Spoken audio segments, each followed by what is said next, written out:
Hey everyone, welcome to Dance Colleges and Careers, the podcast created for dancers from small towns as a resource to help you learn about different dance programs and how this degree can be applied in the real world.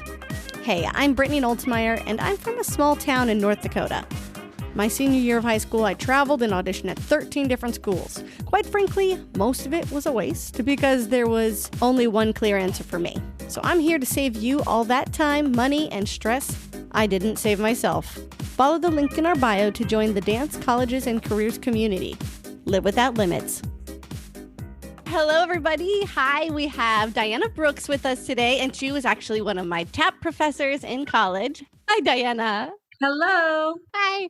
Okay, so Diana was a tap company member of Rhythm ISS, M.A.D.D Rhythms, and BAM in Chicago for many years after she graduated from college. And she performed in regional theater shows like Singin in the Rain and Babes in Toyland. So Diana is a real tapper, but she can do it all. She switched her focus to teaching, and she was a professor at OCU, Oklahoma City University, for 8 years. And then moved to New York City, where she taught at Pace University and Broadway Dance Center. Yeah. So, Diana, where do you live now? I live in Lincoln, Nebraska. Lincoln. Yes, which is a change. Yeah. Are you from there? I'm not from here. My husband's from here. Okay. So he got a job here, and we just decided to take our next move and come here and see what it was like. Awesome.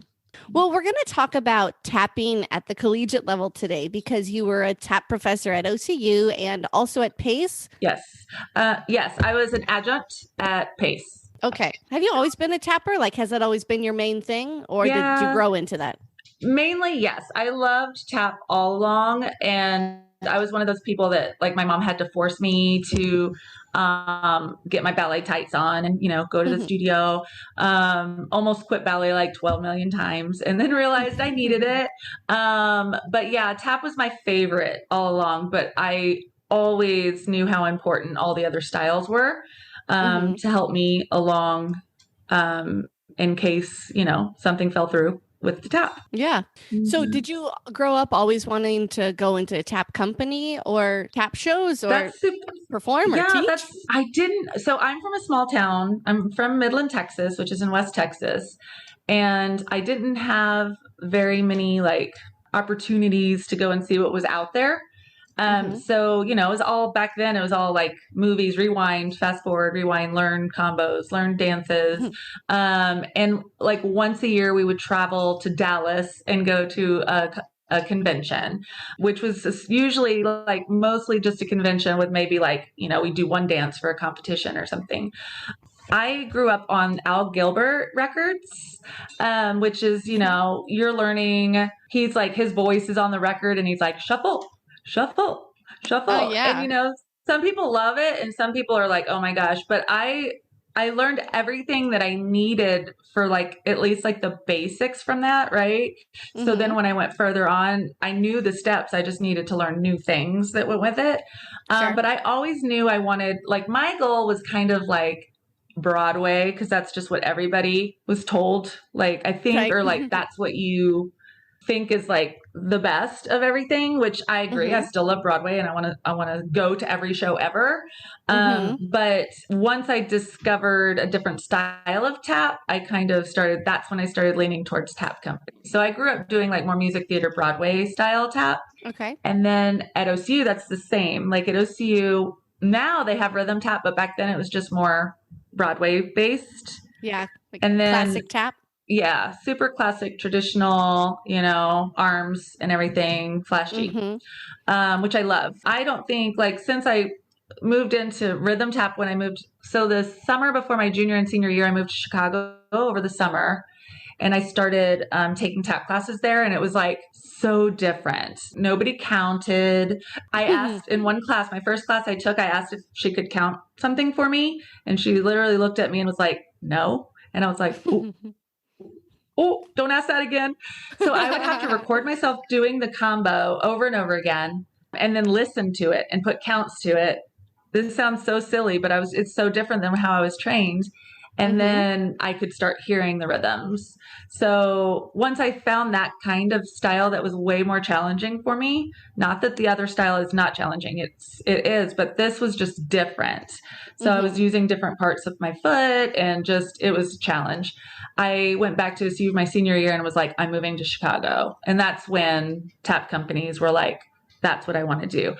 And if I'll stay in Chicago for a couple years and then I'll move to New York, kind of was a Mm-hmm. thing that I thought I would do. Cool. But I kind of fell in love with Chicago, and that was where I found my love for dance even more and where my teaching kind of started blooming. Cool. Cool.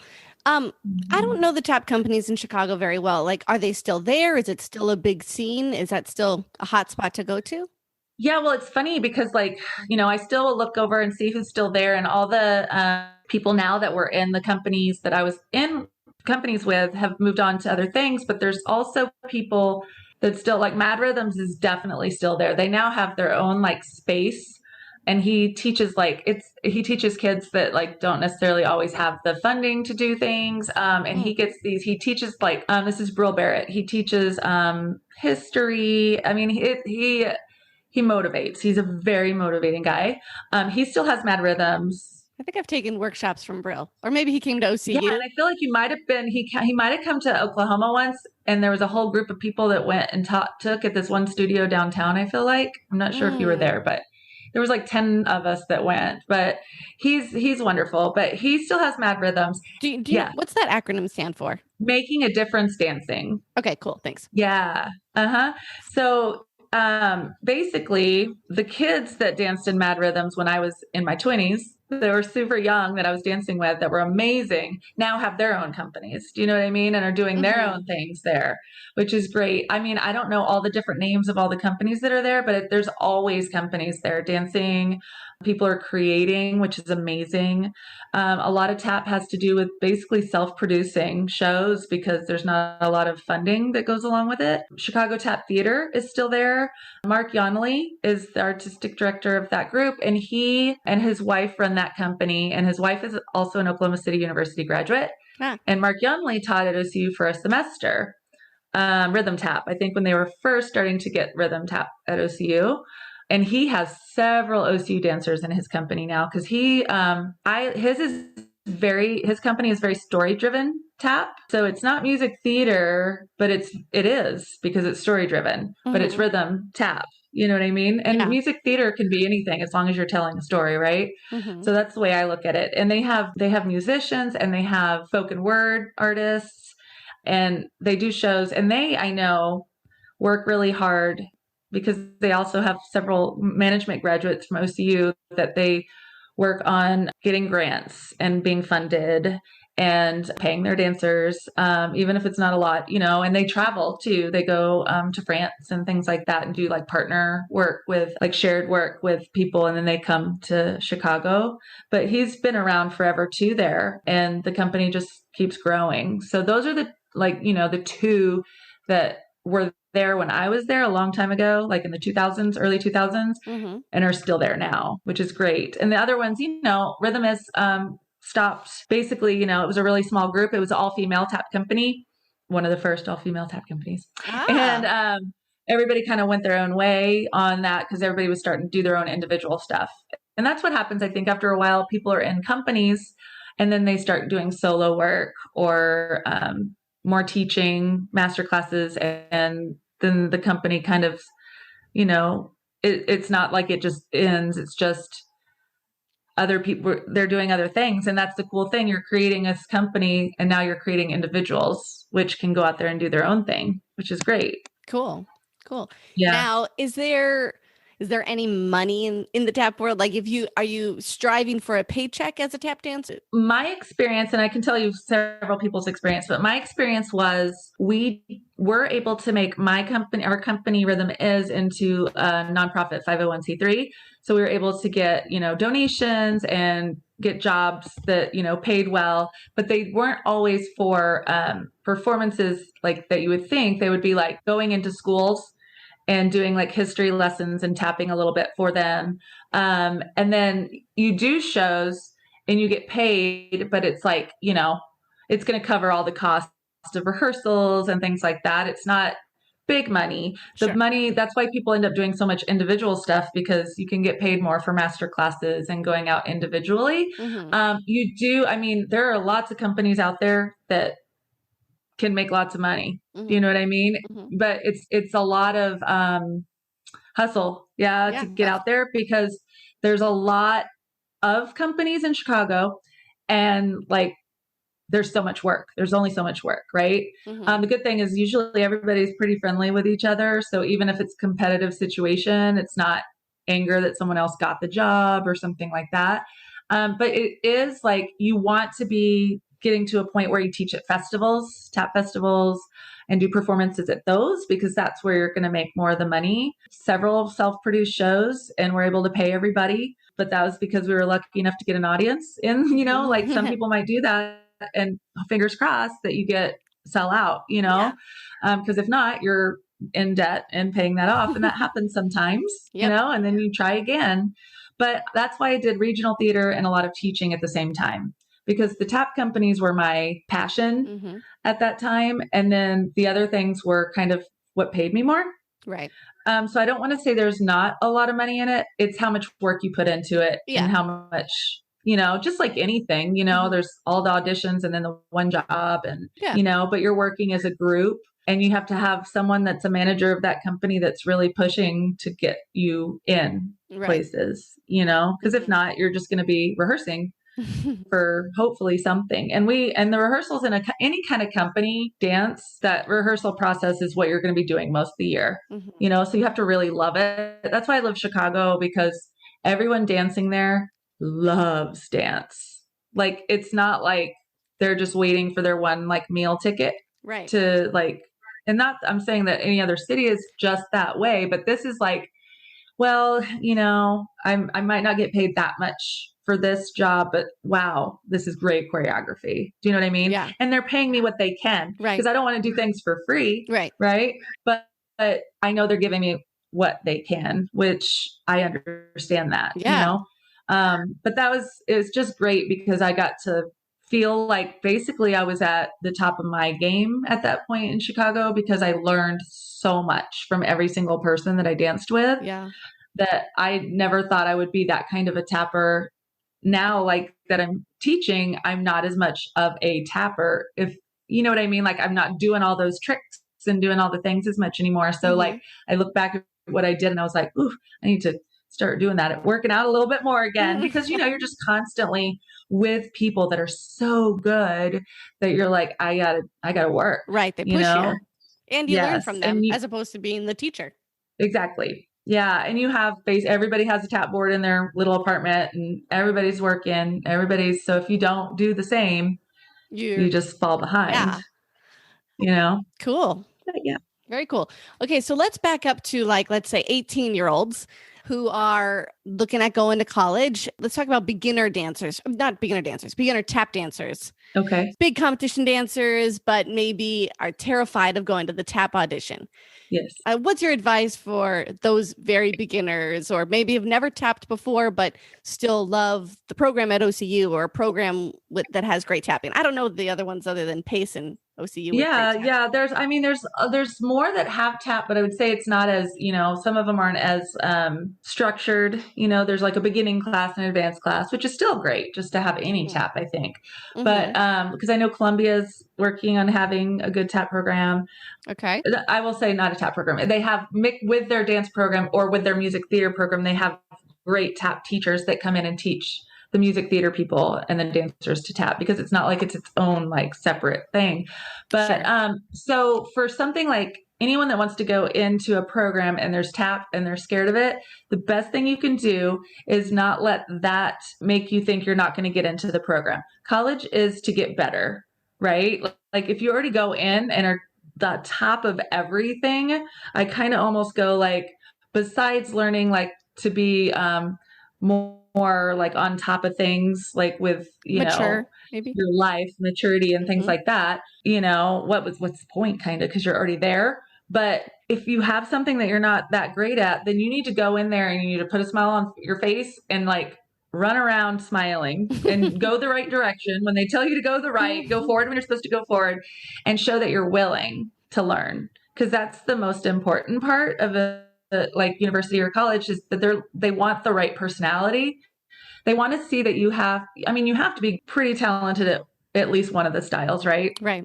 If not two, right? To be able to get in. But most of them are not going to just go, oh, well, they're not perfect in all, ballet, tap, and jazz, so we're not going to let them in. So, I mean, everywhere I've taught university wise, there are people that come into my tap class on the first day and never have had tap. At OCU, there's like 10 levels of tap. So then that person feels better because they go into a group of people that are all learning their basics. So you get to start from scratch. And then, I mean, I don't know how many people I knew at OCU that started at the basic level and graduated at the highest. Yeah. I mean, there's several.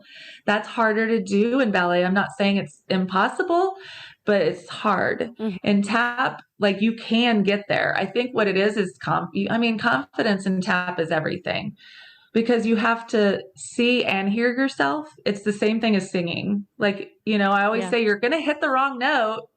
Don't start crying when you hit the wrong note. Just try to figure out, let your voice teacher tell you what you did wrong so you can fix it the next time. Yeah. Don't pull away because you're scared of the high note. You know what I mean? It's because a lot of times I hear like people like doing something and they get real quiet on a certain part. And I'm like, no, like, yell at me with your feet. Be wrong big so we can fix you and make you better faster. Mm-hmm.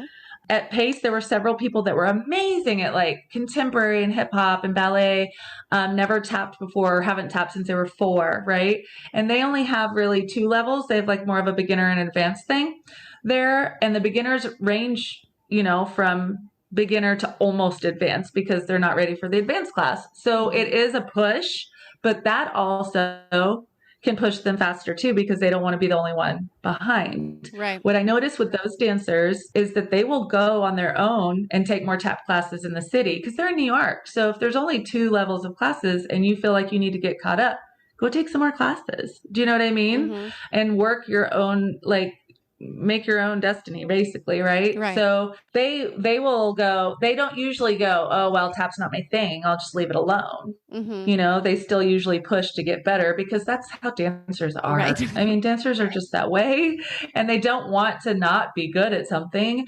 It might not become naturally to you, but you want to at least get to like an intermediate level, Mm-hmm. right? So you can like make it through like a basic audition. Yeah. Get past the embarrassing place. Yeah. Like, do it in a comfortable place before it's scary. But like, my main advice for anyone that's doesn't feel good about their tap skills or has never even tapped is just attitude. When you walk into those doors, be open and be happy that you're in there. Don't show this isn't my style. They know, and Yeah. it's okay. Yeah, it's very obvious, but they also have seen you in other styles too. Yeah. Right? So just shine with your technique and everything else and all your styles that you're comfortable with, and then shine with your personality and dedication in the others. And you have a really good chance of still getting in the program you want to get into. Awesome. Because, you've got to start somewhere with everything. Yeah. So Cool. yeah. We've talked about OCU and Pace. You've taught at both of those. Mm-hmm. Do you know and Columbia, they're starting to build more, at least bringing in more tap teachers. Do you know other places? Yeah. I mean, even here, like, it's funny, like in Lincoln, we have a school, it's called Westland. Okay. And they don't have a dance program, but they have a music theater program. And they now have a pretty good dance they have an amazing dance teacher that's one of my best friends from OCU, that is now working the dance program of the music theater department there. Okay. And now they have jazz, ballet, and tap, which is awesome.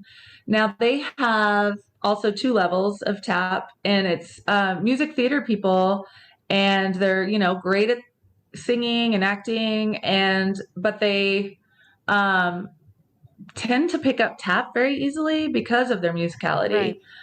Which is great, right? I can't be very specific, honestly, about the programs that are new that are out there that have tap. I know that people are more open to it now and at least get in, like guest artists that come in at least teach for the tappers, or they at least do Like for those tappers, like they'll do at least some choreography for their show, for the ones that do tap. Mm-hmm. But it used to be, I mean, OCU was the only place, like when I was going to school a long time ago, looking for a place, it was the only place that did tap. So was that like Now, the main choice for you, like the main decision making factor for you? yeah, because I went to several other colleges and like took classes. They let you go in and kind of like sample out classes to see if you want to audition. Mm-hmm. And they were all ballet classes, which is lovely. I wanted to take ballet too, but I was like, I don't think I can only do ballet modern, and I'm not a modern dancer at all. Like, man, I took some modern in Chicago, and that's real modern, Yeah. right? I go into a class and they tell you to walk across the floor in this style, and I think I'm like knocking it out, and then I get placed in like a basic level modern because I don't even know how to walk right. Do you know what I mean? Yeah. Because there's like so much technique base to that I don't know at all. So I would never say I knew that. So I know I could have gone into a program like that and learned it. It just, I didn't see myself happy doing that 5 days a week. Right. It wasn't your passion. So I didn't audition for anywhere but OCU. Oh. And it was basically like fingers crossed, because if not, I need to late audition everywhere else and try to find something. Sure. Because I was always, I mean, from Texas. So I was looking at other Texas schools. There's no way my parents were going to let me go like to New York, right away. Some people are ready to do that stuff. I was not. Being from a smaller town, I wouldn't have known anything of what to do. So, but there are, I mean, I think the main thing is to like get online and like, Google all the schools and you can see what they offer, and then like email the like deans and the, heads of departments and be like ask specific questions on the tap. Like if they say there's tap, how much is there? Right. Is that one semester my whole 4 years? Or is that every year I get a semester of it? I just always say like, they advertise everything that they do, but they don't tell you exactly how much you get it. Sure. So you want to, I think it's so important to fit in the program that you go to. Like some people are like, well, this is the school to go to. But if that doesn't fit your personality and that's not your school, because you're not going to do your best there. You know what I mean? Right. Like there's plenty of people that go in to a school for 1 year and decide it's not for me and they go away. That's not to me a failure or a bad thing. They've figured themselves out, Mm-hmm. and they found either another school to go to for dance, or they don't even want to dance. Do you know what I mean? Because you realize how hardcore it is once you get into school. Yeah. And are you willing to work that hard all your life? Or would you rather do something else? Do you know? And that's okay too. And keep dance in your life some other way. Right. But I always think you have to visit the campus. You need to go to the audition. You need to ask questions, lots of questions, because you're basically deciding if you're going to give your money to these people. So you should like it. It's a lot of money to invest in college. It is. So like it. Yeah. So a lot of people say, tap is going away. We don't see as much tap in competition, in school, in the real world, anywhere.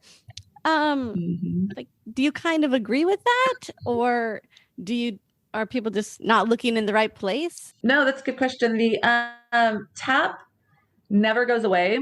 It sometimes goes underground for a while because tappers never stop tapping. Tappers never stop creating, and they never stop coming up with ideas and producing and trying to get other people to produce their stuff. It's just having the right thing at the right time. But tap might not be in the eye of everyone, but like say those pop-up classes and things like that, like those are everywhere in New York. You just have to know where to look. Like Dormisha teaches classes at this little small studio that she rents out, and like 100 people show up. Do you know what I mean? Like, it's amazing. It's not always just at the main studios in New York where you look for it. You've got to find the tappers that are out there doing things, hustling and working, and Instagram, like follow them, because that's where and Facebook, because that's where they advertise those pop-up classes. And if you want to keep things going, if you're not liking other things, classes elsewhere and you're like, oh my gosh, this person's amazing. And they're doing work. Like they're actually creating their own work. I need to get in their class. Because a lot of times with tap, you can get discovered just in class. Do you know what I mean? Like my first company I ever was in, I never auditioned for. I just went to this woman's tap class and she asked me after a while if I wanted to start coming to rehearsals as like an apprentice. Okay, yes. So I apprenticed with a bunch of like 13 and 14-year-olds, which to me was super, super humbling. Yeah. But very good for me because I was like, wow, well, these dancers have been doing this style all their lives. You know what I mean? So after about a year, I got into the company. So go to those classes, like find those people that are doing those pop-up classes and go to them. Also, it is hard because like even at studios, people decide what classes they're going to take that year based off of what they see. So if they don't see a lot on TV or if they don't see a lot on Broadway or shows that are happening, they're not into the tap stuff, right? Because tap is always like, you either like have like a little handful of people that love it, and little kids always love it too. And then that middle age, they start dropping, right? So for me, the key is to keep it like fun. It just gets so like specific and detailed that sometimes if you don't have the right personality, people think that that's boring. But to me, it's like so cool to like dissect things and try to figure it out. But I would say like tap is never dying, but it's very much does make kids think that if it's not on in front of them, that what's the point of doing it? Sure. Yeah. And like at competitions, when I judge and stuff, you don't see many tap pieces. And like when you see like a classic traditional piece, those dances usually do really well because their judges are like, oh, this is so nice, right? They do good. You see 500 contemporary dances and you get like 5 tap numbers and you get excited. Now, not all the tap numbers are good and that's okay. Just like not all the contemporary numbers are good, right? But there's just a lot more of them. Right. So I think people think that tap doesn't win and they don't want to do it. The fact is good tap wins, good contemporary wins, good ballet wins, good music theater wins. So you actually have to have the good tap for it to win. Yeah. So, and there's also, I mean, some studios don't even do tap because they don't have a tap teacher in their small town. So what do you do then? Like, that's not their fault necessarily, right? There's no one in that town to teach. So they're like, why is it important if we don't have it? You know? So there's all these things that go into it. Like, they just don't think sometimes that it's cool or that it's needed. And then they get into the real world. And, you know, I always told OCU dancers that were ballet dancers or anything else, like they got to a certain level of tap and they were like, oof, I don't think I'm ever doing this again. And then I'd get an email like their first job was like White Christmas or something like that, tapping around. And I was like, I told you it's important, you know, and even making yourself to an intermediate level tapper makes you look really good to people that don't know how to do anything but a time step. Right. You know, so I just think there's so many like online options now to take classes, especially during COVID. Yeah. So like before you go to audition, if you're scared because you don't know any tap, I always am like shocked that people didn't even like try to learn some basics. I'm not mad at them because maybe they don't have the resources to do it, but I'm always surprised they didn't even learn how to do like running flaps or like some shuffles or something. So when they see something recognizable, they can at least be like, oh, I got that one, you know? But just, I mean, go online. I mean, I always think like YouTube can get a little scary if you go on for instruction because you don't know if you're getting good or bad if you don't know anything about tap. Yeah. So ask around, try to figure out. I mean, there's so many resources now. Like go on there and just take a basic tap class. I mean, they can go on Steps in Broadway Dance Center right now and take a absolute beginner tap class because that's the way they're teaching right now. Yeah. You know, so spend the $15 and take the class and learn a couple things. Yeah. You know, totally. I started a super silly basic tap class this week on YouTube. So it's just like shuffles and flaps, heels and toes.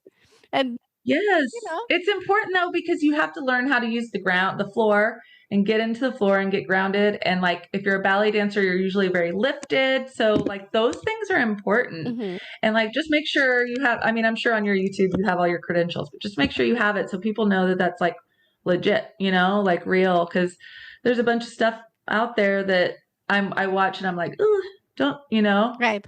do your research, take some classes, make sure they're calling things the right things. Yeah. So you're not confused. I know. I will say, like, everybody calls steps, tap things, different things, but a shuffle's a shuffle and a flap's a flap. I'm sorry. Yeah. Like, if they say those two things different, Next. switch to a different. Next. Exactly. So do you see, so we have traditional tap and rhythm tap. Like at competition, do you prefer to see one or the other? Or do you like to see people are well-rounded? Or I don't even know where this question's going, but traditional tap, rhythm tap, where are we at there? Yeah. So like for me, like, I guess, is traditional tap outdated? Or is that? Oh, that's a good question. Yes. I don't think traditional tap is ever outdated, because if you look at what all the, you know, crazy amazing tappers are doing right now, they always go back to some traditional step in there. There's always, even in rhythm tap, there's a time step. It doesn't necessarily look like with the arms, you know, and things like that, but they're in there. Yeah.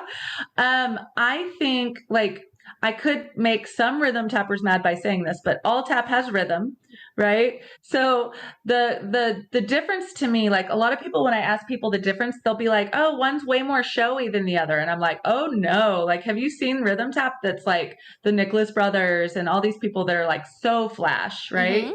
Mm-hmm. Just because the arms aren't all together all the time doesn't mean it's not necessarily flashy. So I think it's a lot of the way that you hold yourself, being grounded into the floor. There's so many things. I mean, obviously the rhythms are like way more intricate, but then again, you go like, and see a show, that has rhythm tap in it and it's on Broadway. So what do you call that? I mean, it's rhythm tap, but it's on Broadway. Yeah. So is that Broadway tap now? I don't know. Yeah. You know, so it's like the name of it is just, I love to see, like, I don't remember what they danced to, but I saw this duo that was super like kind of what some people might think was old school and wouldn't want to do it because they want to do all the like cooler stuff now.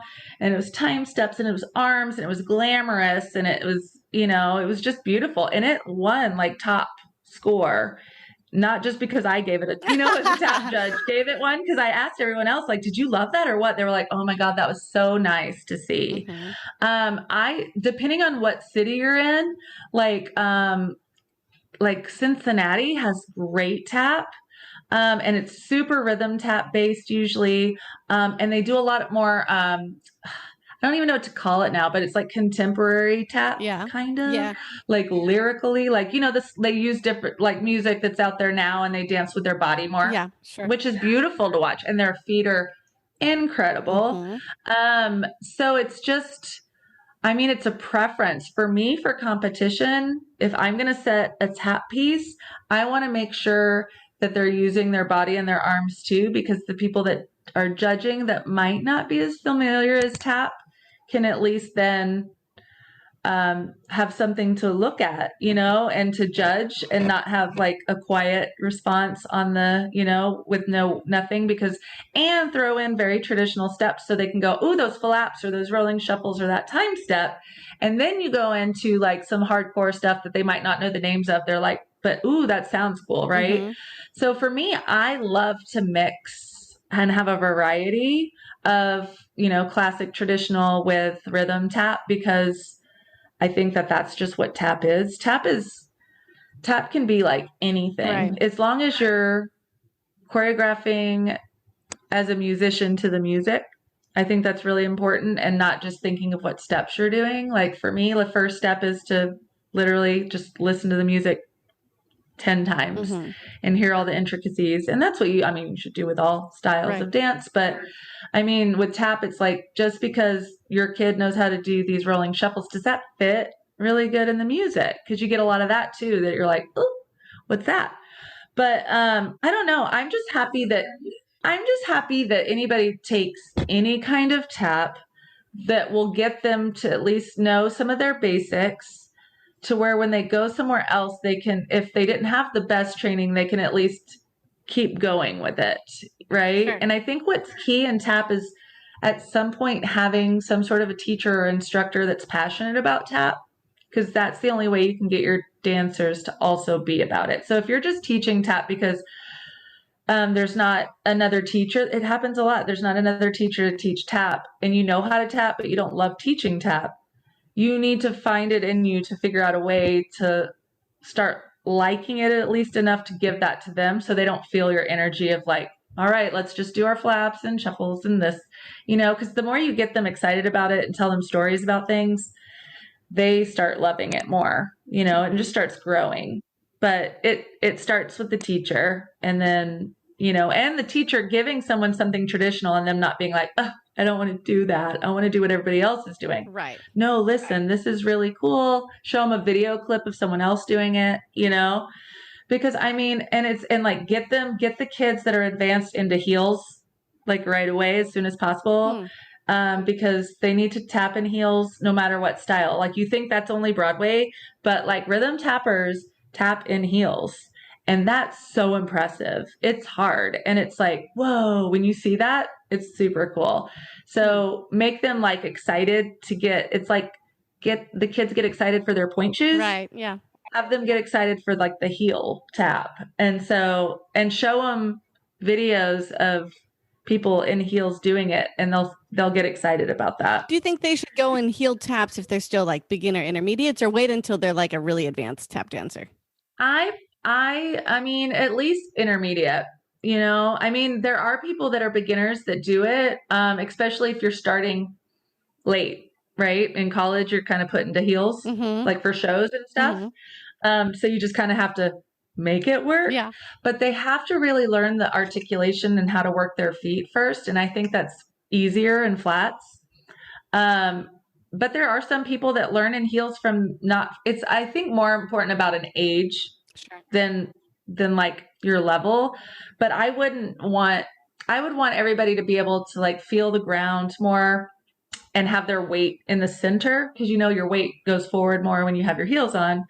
So I don't know, when I start my dancers in heels, I have them like go back and forth from heels to flats within the same class and do the same step, so they can feel how you have to do it differently to accomplish the same step and where your weight changes, because then they're learning at the same time how to do it two ways. Yeah. I always remember back on like day one, freshman in college, and you said like, I know your tap shoes are expensive, but remember these are your books for your tap class. You don't have to buy books. You buy tap shoes. You buy nice tap shoes. And I still have them. I should probably buy a new pair, but I still have them. So what types of tap shoes nowadays would you recommend to students to get? And should they get them in high school, or should they wait to hear if there's a college requirement? Yeah, that's such a good question. I think, okay, so I see like super young kids that are still growing buying the Miller and Benz. And I'm like, whoa, you're probably going to like outgrow those in 6 months. But hey, if mom and dad are okay with it and want to give them that, that's cool. I would never request that. The most expensive shoe I will ask for someone that's like 10 to 12 will be like the Jason Samuel Smith blocks. They're still pricey, but I also have like a $90 pair. You know what I mean? And because once they're in like a, intermediate level, I expect them to not have jazz taps anymore, right? Because they're going to start doing toe stands, right? So they're flopping, and that's not good. It would be like doing point on your ballet shoes.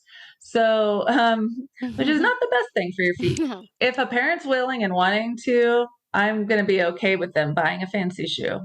They need to have really strong feet to be in a Miller and Ben, because they're really hard to break in. But you can work through them, and they last forever, which is amazing.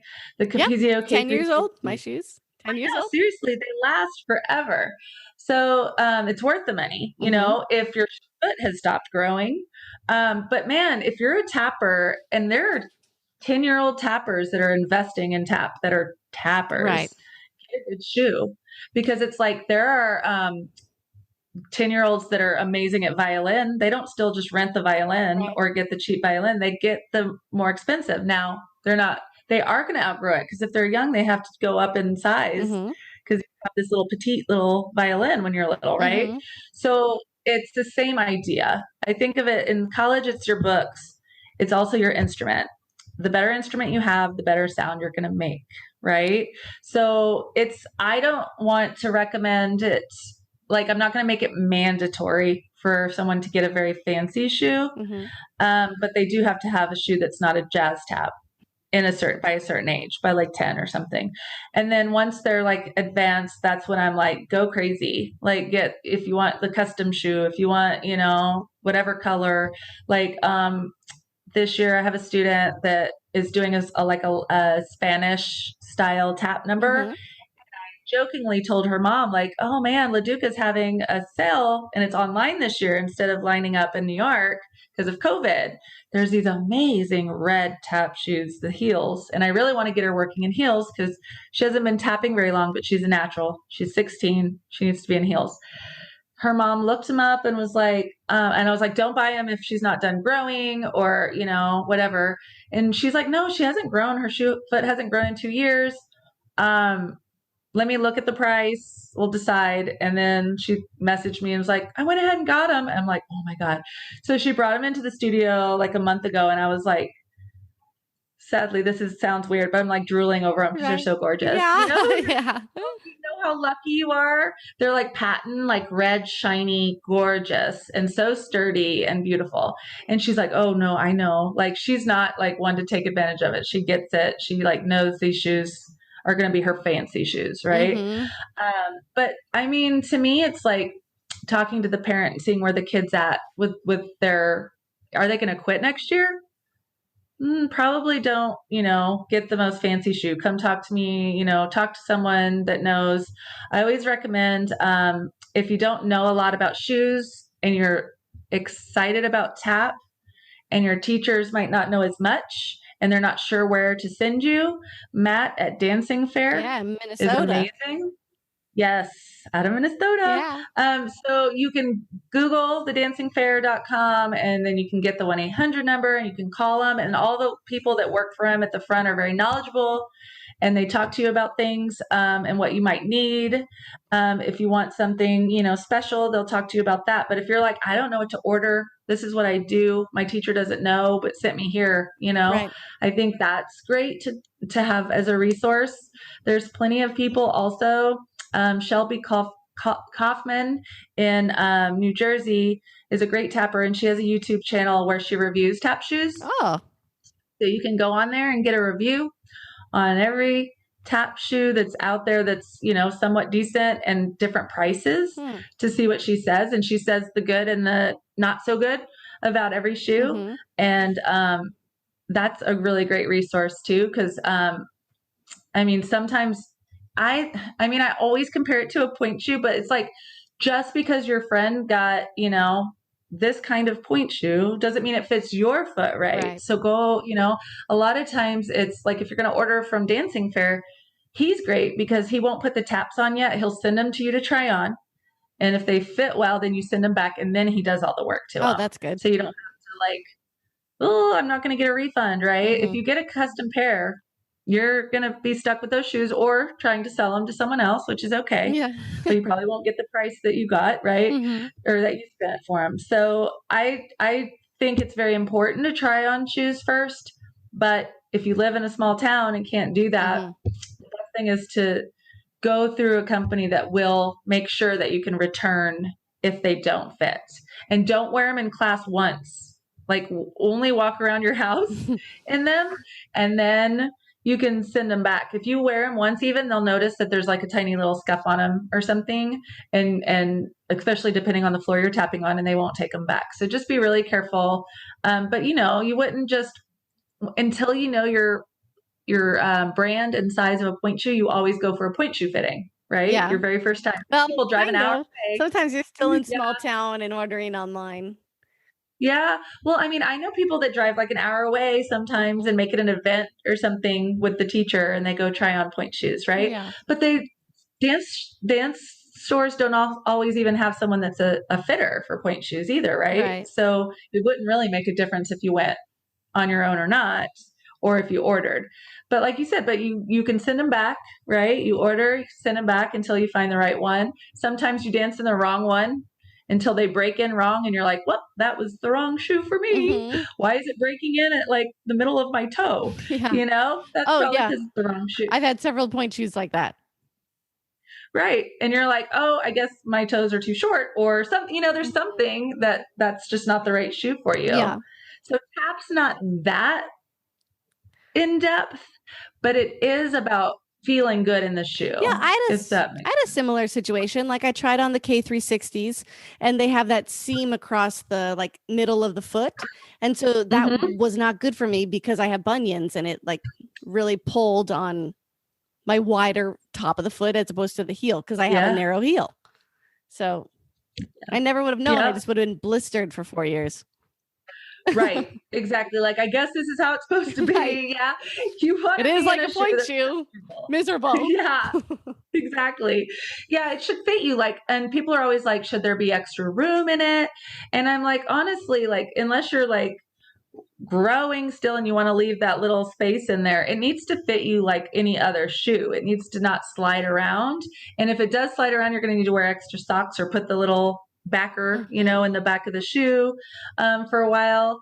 And some of those shoes have some crazy break-in like periods, and they hurt your feet, and you got to figure out ways to not blister too much. And I know like Carrie at OCU would always talk about the moleskin, Mhm. putting moleskin in your tap shoes in the back so you don't get the blisters with the Miller and Benz. Yeah, I know. Everybody that whole first semester as a freshman comes in blistered up with I know we try to tell them preventative, like don't do, and it won't happen to me. My feet are tough, and they're like, oh. yeah. And then especially socks or no socks, that's a thing in tap shoes. For me, it's like I got told that I really should wear socks because I'm breaking down the shoe faster, Sure. which is true. Yeah. The sweat and the bacteria and everything is gross and it's breaking it down.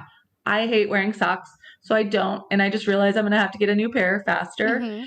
But just don't, if that's the case, don't send them back to Matt to repair the inside because it's gross. It's stinky and it's not a nice shoe because he can repair almost anything, but don't put him through it. And wear a little no-show sock if you don't like socks. But for me, it's just about like I don't know. It's just habit, feeling the floor, like more of the shoe. Mhm. But I recommend all my students to wear a little bit of a sock Oh. or something. Just because at first, when they get a new shoe for blisters and stuff like that, and because I know the parents, I don't want the parents to be like, why is this shoe falling apart so fast? Sorry.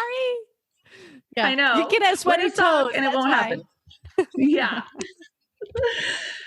We've really covered a lot. Is there anything else you want to mention or you have a last minute piece of advice? Like I said, I can't teach confidence. I can only teach you the steps. I can tell you're wonderful, but you have to start believing it yourself.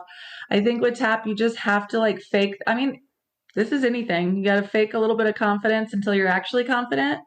And if you never get confident with tap, you still have to at least don't go in showing all your mistakes. Yeah. Like with tap, we always stop when we mess up. Mm-hmm. With jazz, someone's trying to do a triple pirouette. They do a double and fall out of it and they suit new out of it. They don't stop. They keep going. Right. Yeah. So get comfortable enough with tap so you can at least move through your movement and keep going, because on stage, we never stop.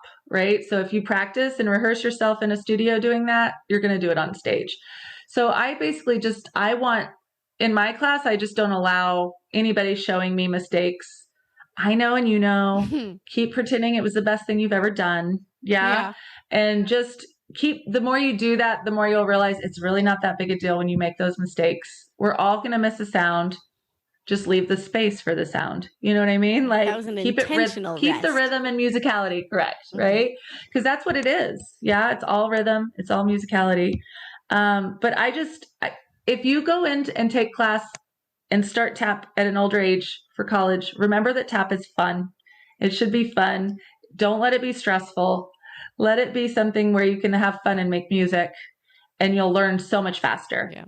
The mental block in tap will stop you from learning like crazy. If everyone around you is doing it and you're not, and you go mental like block of everybody's doing it, I'm not, just take the rest of the day off because it's not going to work for you. Take a breath and go, I can do this. Maybe not today, maybe next week, but I'll take it home and practice. That's all you can do. Cool. Yeah. Well, thanks so much, Diana. That covers our tapping episode and tap in college. So thank you for sharing all your experiences and your advice. Great to have you. Sure. It was fun. Thanks for having me. Yeah, thank you. Thank you for listening to Dance Colleges and Careers. Please join the communities shared in the bio to share your journey and help others just like you in their college search. Thank you to all of our amazing guests. You know, they could be your professor next year, so make sure you leave a thumbs up and a raving review. Theme song is created by Matthew Claiborne at Flamingo Sound and Show and edited by the Noltemeyer Girls. Thank you to our sponsors, the Chiropractic Center of Leesburg and Claremont and Pure Hemp Labs. Good luck on your college search and live without limits.